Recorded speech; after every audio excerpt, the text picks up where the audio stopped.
nous allons voir dans cette vidéo comment installer le GNS3. Le GNS3, comme pour le packet tracer, c'est un logiciel qui nous permet de faire la simulation des réseaux et l'administration de réseaux. Et ainsi, on peut passer à de nouvelles fonctionnalités ou, d'une manière plus claire, on peut simuler certains protocoles qu'on ne peut donc ces protocoles-là, on ne peut pas les réaliser avec le packet tracer. Donc, en même temps, les personnes qui veulent faire la certification Cisco sont amenées à travailler avec GNS3 et par conséquent, nous essayerons de voir les différentes phases d'installation.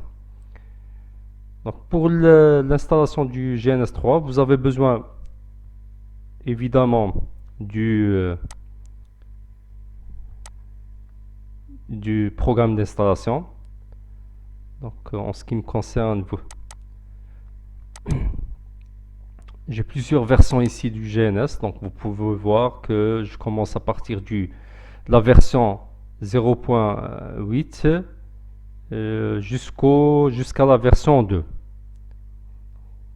Là, le choix de la version va dépendre de votre système d'exploitation. Donc, en ce qui me concerne, j'ai un Windows 7 Service Pack 1. J'utilise généralement le 1.46. Donc, vous avez d'une part besoin de l'exécutable du GNS. Donc, je vais utiliser le 1.46 et en même temps, la particularité aussi du GNS, c'est que on doit avoir les iOS des équipements tels que les routeurs. Donc, on doit avoir des images des iOS des routeurs. Ce que je veux dire par ça, c'est que c'est un émulateur et non pas un simulateur tel que le packet tracer. Le packet tracer, vous n'avez pas à installer de système d'exploitation ou iOS des machines que vous utilisez ou des équipements que vous utilisez. Vous prenez uniquement, par exemple, des routeurs, vous les posez et ils sont prêts à l'utilisation. Ici, non. Donc, il faut, avant l'utilisation des routeurs, installer les images de leur iOS. On va voir tout ça dans l'installation. Donc commençons par lancer l'exécutable.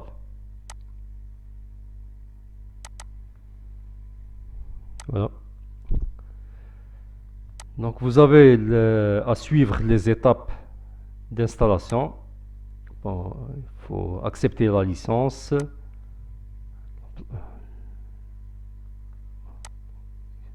Ici, vous avez les différentes applications qui vont être installées avec le GNS. Bon, vous laissez toutes les applications cochées. Vous choisissez l'emplacement. Donc, moi, je vais changer l'emplacement, je ne vais pas le laisser dans le C.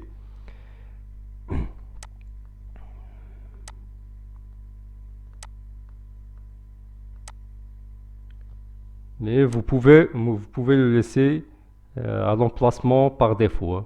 Donc moi je vais changer l'emplacement, je vais réserver un nouveau dossier pour le GNS.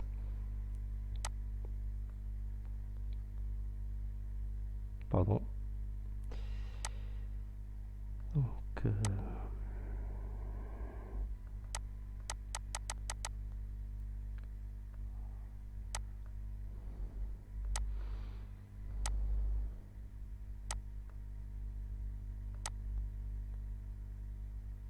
ah oui.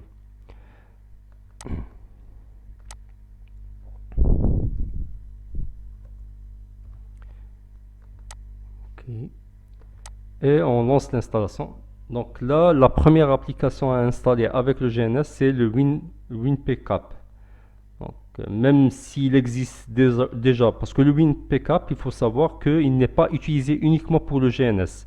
Il est utilisé pour d'autres logiciels. Donc s'il est déjà dans votre PC, vous n'avez pas à le réinstaller, sinon vous faites OK.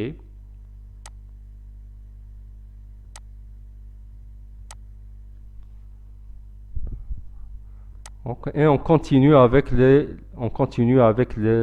suite de l'installation.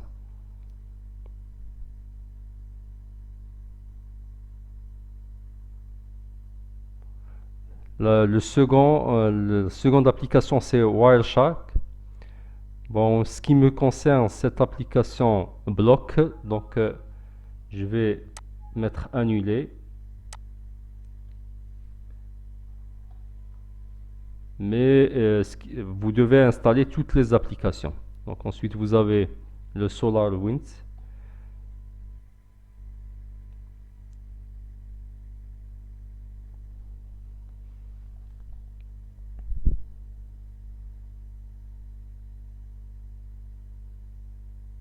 Donc, vous pouvez voir que le GNS3 passe par plusieurs phases, hein. Il y a plusieurs petits programmes qui doivent être installés en même temps que le GNS, enfin pour finaliser l'installation du GNS. Bon, je vais pas parce que il suffit de suivre, suivre l'aide à l'installation. Donc je vais arrêter la vidéo momentanément le temps que toutes les phases se terminent et je reprendrai la vidéo à la fin de l'installation. Donc voilà, on est arrivé à la dernière phase. Donc il suffit de mettre à chaque fois, que l'aide à l'installation vous demande de continuer, donc il faut mettre next à chaque fois, jusqu'à ce qu'on arrive à la dernière phase où vous constatez que le GNS a été bien installé et il va être lancé sur ma machine.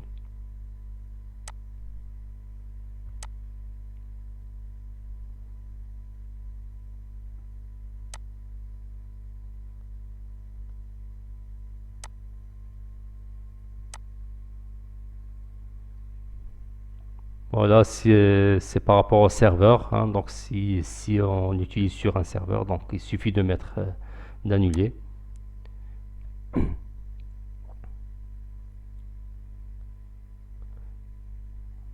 Là, c'est pour la nouvelle version. Donc si vous voulez utiliser une nouvelle version, donc vous la téléchargez, sinon on annule. Voilà. Ici, on vous demande de créer un nouveau projet. Donc ça va être mon nouveau projet. Je vais le nommer projet 1. Très bien. Donc voici la fenêtre propre au GNS où vous pouvez apporter les différents équipements et dessiner votre topologie. Donc là, vous avez la catégorie des routeurs. Ensuite, les switches, les end devices, donc tout ce qui est PC. Ensuite, là, vous avez le browse des devices de sécurité. Ici, vous avez tous les équipements présents sur votre GNS. Et enfin, le lien, donc les liaisons, donc les câbles, si vous voulez, pour connecter les différents équipements. Donc, je vais essayer de faire une petite simulation pour lancer certaines notions. Donc, si je veux apporter un routeur, donc vous avez comme message, aucun routeur n'a été configuré. Donc c'est ce que je disais tout à l'heure, on ne peut pas utiliser les routeurs directement, comme pour le packet tracer. Il faut les configurer par leur iOS. Donc si on revient à mon répertoire, donc là où j'avais le fichier, j'ai un autre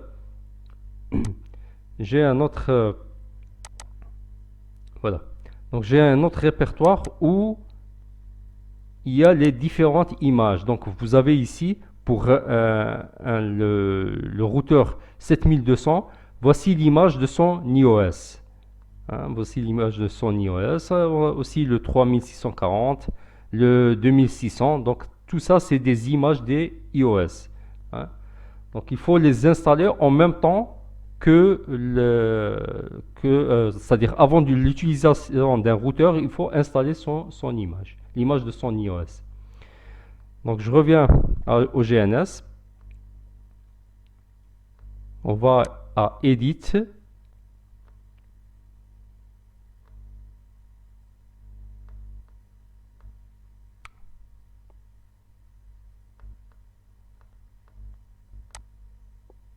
Donc voilà, Edit préférences. Donc ici, dans la catégorie Dynamics, vous avez le iOS Router. Très bien. Donc, là, vous avez Général. Donc pour le iOS Router, vous avez la possibilité d'ajouter une nouvelle image. Donc on va faire New. Voilà, parce que j'avais déjà des images. Sinon, on fait New Image. Et on va la chercher. Donc, en ce qui me concerne, elle est dans ce répertoire. Donc, on va chercher l'image. Donc, voilà. Donc, je vais prendre, par exemple, l'image de l'iOS du 7200. Next. Bon, là, vous n'avez rien à changer. Alors ici, on vous demande combien vous allez, donc, quelle est la RAM que vous allez allouer à votre routeur. Donc, vous laissez la valeur telle qu'elle est. Ah. À ce moment-là, vous avez les différents slots.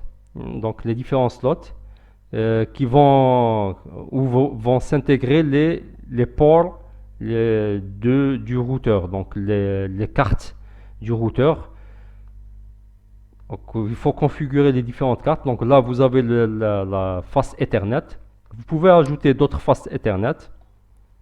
Donc là, je vais prendre deux faces Ethernet. Et pour la liaison série, donc là, vous avez Ethernet, 4 Ethernet, 8 séries. Donc je vais prendre uniquement 4 séries. Très bien. Donc vous avez une face Ethernet aussi, deux autres faces Ethernet et 4 ports série. Bon, pour l'instant, on va rien changer ici. Et très bien.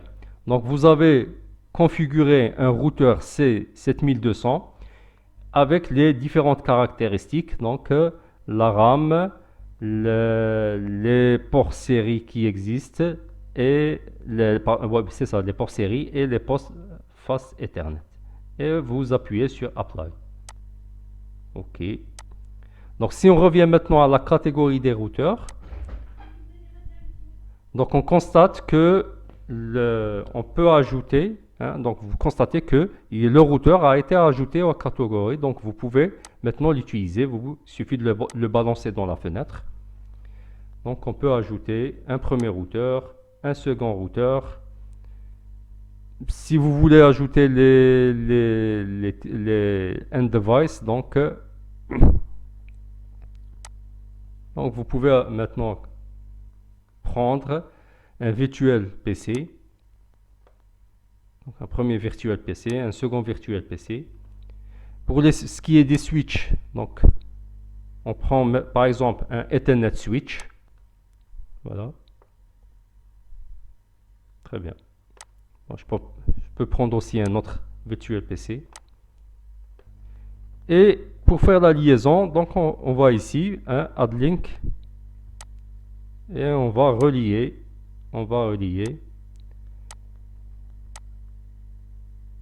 les machines entre elles.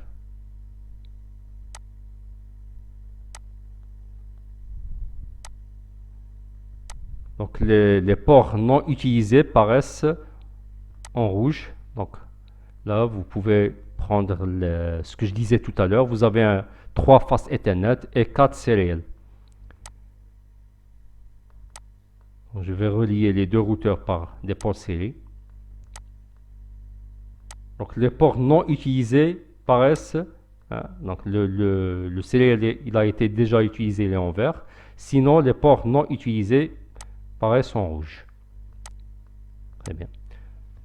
Donc voilà, nous avons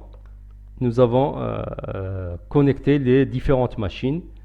Donc, pour aussi la particularité du GNS, c'est que vous devez lancer le bouton Start pour que toutes les machines soient prêtes à l'utilisation. Donc vous constatez que les machines, hein, les différents ports deviennent en vert. Aussi pour afficher les labels des différents ports, donc vous appuyez sur cette icône et vous avez les labels. Bon, là, il y a une petite remarque. Vous constatez que les ports ici des routeurs sont en vert, mais ça ne veut pas dire qu'ils sont ouverts. Donc, lors de la configuration du routeur, on est obligé donc la configuration des interfaces, et on est obligé de mettre No Shutdown. Donc, même si vous les voyez en vert, il faut mettre No Shutdown. Bon, pour ce qui est des routeurs, c'est la configuration du routeur. Donc, un double clic sur le routeur, et là, vous avez la même chose que ce qu'on avait sur le packet tracer, à la différence des couleurs. Donc, et vous pouvez commencer donc, vous êtes directement dans le mode privilégié. Vous commencez à faire votre, par exemple, configuration, conft et host et le reste. Par exemple. Très bien. Donc, ça, c'était uniquement pour vous donner une idée sur l'installation et le fonctionnement du GNS. Donc, pour ce qui est de la configuration, c'est pareil. C'est pareil à les mêmes instructions, hein, ou les mêmes commandes sont utilisables pour le GNS. Bon, il y a une petite remarque, donc je vais appuyer sur le bouton droit. Donc je pointe sur le R1 et en appuyant sur le bouton droit, donc là vous avez donc vous avez le menu contextuel et les différentes options. Donc si on va à Auto IDLE PC, on appuie sur ce bouton. Donc avant de faire ça, vous remarquez que bon, déjà que toutes les machines sont en vert. Vous remarquez que votre configuration utilise 44% ou 45% du CPU et une RAM de 49 ou à peu près 50%. Donc là, il y a consommation de la CPU. Hein. Il y a consommation, donc ça chauffe, il y a une consommation de la CPU. Et donc, il est intéressant de diminuer cette consommation. Donc, on va sur Auto IDLE PC. Donc on laisse le choix se faire d'une manière automatique.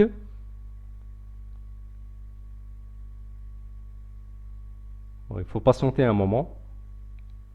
OK. Et vous constatez que déjà la CPU, hein, donc l'utilisation de la CPU, la consommation de la CPU a diminué. Si on fait la même chose sur le second routeur, donc appuyer par le bouton droit et choisir auto.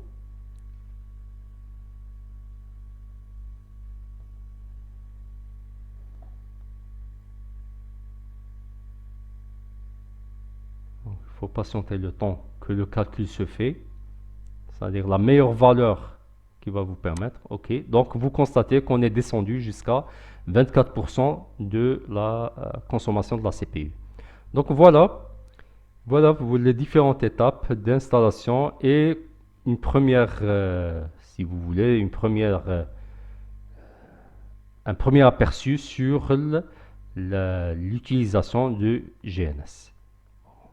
Pour terminer, vous pouvez bien sûr enregistrer le projet, etc. Très bien.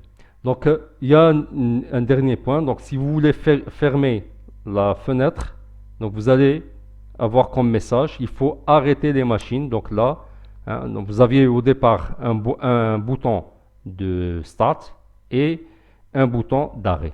Donc là, il faut arrêter toutes les machines et vous constatez que les interfaces deviennent en rouge. À ce moment-là, vous pouvez fermer la fenêtre. Donc voilà, c'était une vidéo explicative sur l'installation du GNS3. Donc s'il y a d'autres questions ou des problèmes lors de l'installation, donc vous pouvez m'envoyer en commentaire, vous pouvez poser vos questions.